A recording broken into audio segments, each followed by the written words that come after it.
मालती जब से मायके से लौटी थी कुछ उदास सी थी। खोई खोई कुछ सोचती रहती। उसके पति विजय हंस के उसे छेड़ते, क्या हुआ इस बार, तुम तो माँ से मिलकर रिचार्ज हो जाया करती थी, पर देख रहा हूँ इस बार तुम्हारी बैटरी फ्यूज क्यों हो गई। वहाँ से लौटकर आने के बाद वो फीकी हंसी से उसे टाल देती। इन्हें क्या बताऊं मैं, पर रह रह कर उसकी आंखों में माँ का दयनीय चेहरा आ जाता। उसके पिताजी के जाने के बाद रोहन और शिखा दोनों ही कितना बदल गए थे। माना कि उसका भाई रोहन बड़ा अफसर था और शिखा भाभी भी अच्छी जॉब कर रही थी, पर माँ का इस तरह अपमान, छोटी छोटी चीज़ों के लिए उनका तरसना उससे बर्दाश्त नहीं हो पा रहा था। उसे याद आया कि माँ कितने ठाठ से रहती। पिताजी उनकी छोटी से लेकर बड़ी फरमाइश पलक झपकते पूरी करते और रोहन और शिखा भी उनका पूरा ख्याल रखते। पर अब ये क्या हो गया था। उस दिन माँ ने खाने में अपनी पसंद की जरा चटपटी पिट्ठी वाली उड़द दाल की कचौड़ी और कद्दू की सब्जी ही तो बनवानी चाहिए थी कि भाभी ने बेदर्दी से अपने कुक को डांटा था कि घर में ये ऑयली और स्पाइसी खाना नहीं बनेगा अब। अरे बूढ़ी आत्मा के लिए कुछ बन ही जाता तो उनका मन और उनकी इज्जत रह जाती, पर नहीं। कैसे माँ बेचारी आंखों में आंसू भर खिसियाई हुई मालती से कह रही थी, अरे मुझे डॉक्टर ने मना किया है ना, इसलिए बहू मना कर रही है, बाकी तो मेरा ये दोनों बहुत ख्याल रखते हैं।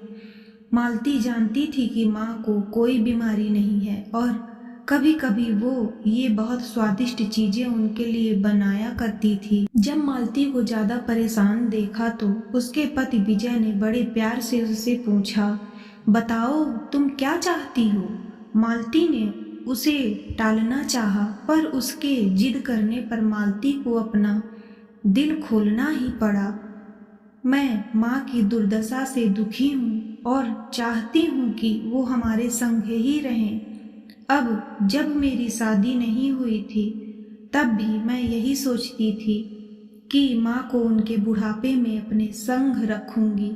उन्होंने बहुत दुख देखे हैं दादी दादाजी के स्ट्रिक्ट और तानाशाही रवैये की वजह से, और अब भैया भी भाभी के साथ मिलकर उन्हें दुखी करने लगे।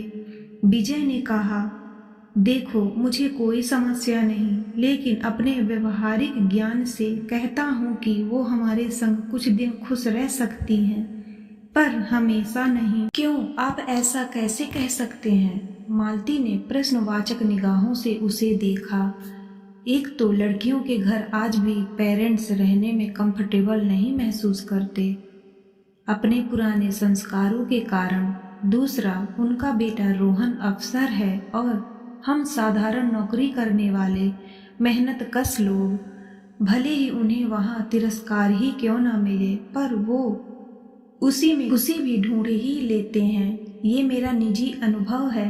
मालती ये सब मानने को तैयार नहीं थी। उसने तो शुरू से माँ से यही वादा किया था कि मैं आपको बड़े होकर सारे सुख दूंगी, आपकी बेटी कभी बेटे से कम नहीं होगी।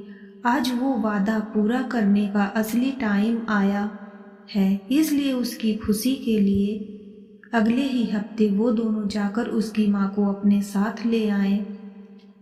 मालती को लगा था कि भाई वहीं कहीं नाराज ना हो, पर उल्टे वो तो खुश हुआ। चलो अच्छा है, यहाँ माँ अकेली पड़ जाती थी, तुम लोगों के साथ बच्चों के बीच उनका मन लगा रहेगा।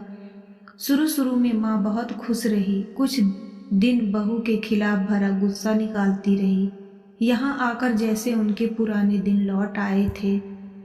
सुबह शाम मालती उनसे पूछती, माँ आज क्या बनाऊं, इस पूजा में क्या सामान मंगाना है, ये काम कैसे करना है, आदि आदि।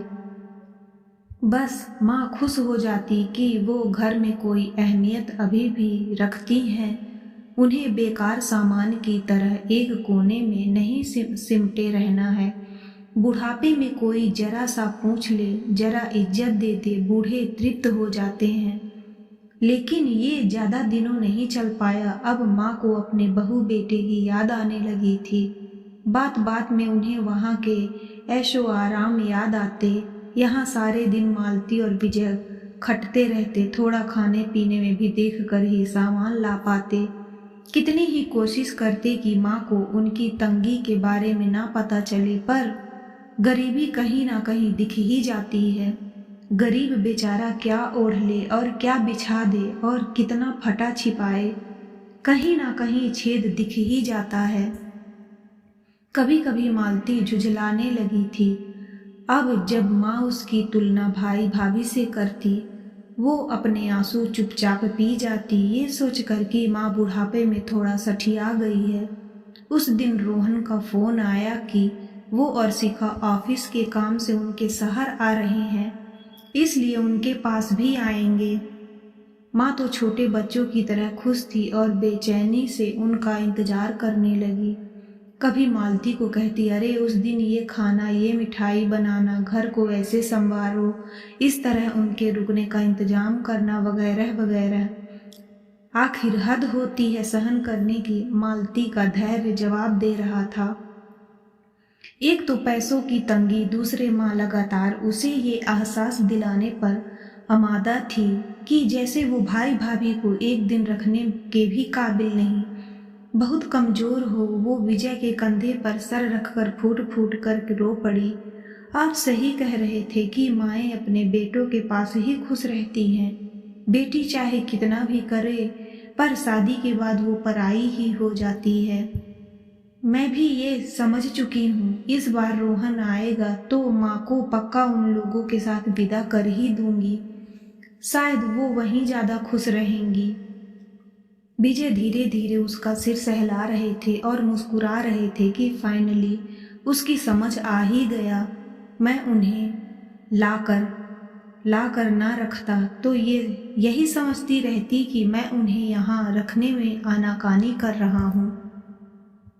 मालती की बचपन की खाई कसम की वो अपनी माँ को बड़े होकर सब खुशियाँ देगी, आज टूट रही थी। घर वो इस वास्तविकता से भी परिचित हो रही थी कि माएँ अपने बेटे बहू के साथ हो खुश रह पाती हैं, और अगर वो समृद्ध हों, ऐसो आराम से युक्त हों, तो सोने पर सुहागा। भले ही समय बदल रहा हो, बेटी बेटे में फर्क नहीं रहा अब, लेकिन कुछ संस्कार और मानसिकता हम जन्म से पहले ही लेकर पैदा होते हैं, जिनसे बचना नामुमकिन होता है। जैसे मालती की माँ का सोचना था, अक्सर बेटे बहू की फटकार भी उन्हें गरीब बेटी दामाद के प्यार सम्मान के सामने मीठी लगती थी, और इसी वजह से बेचारी मालती की कसम आज टूट गई थी।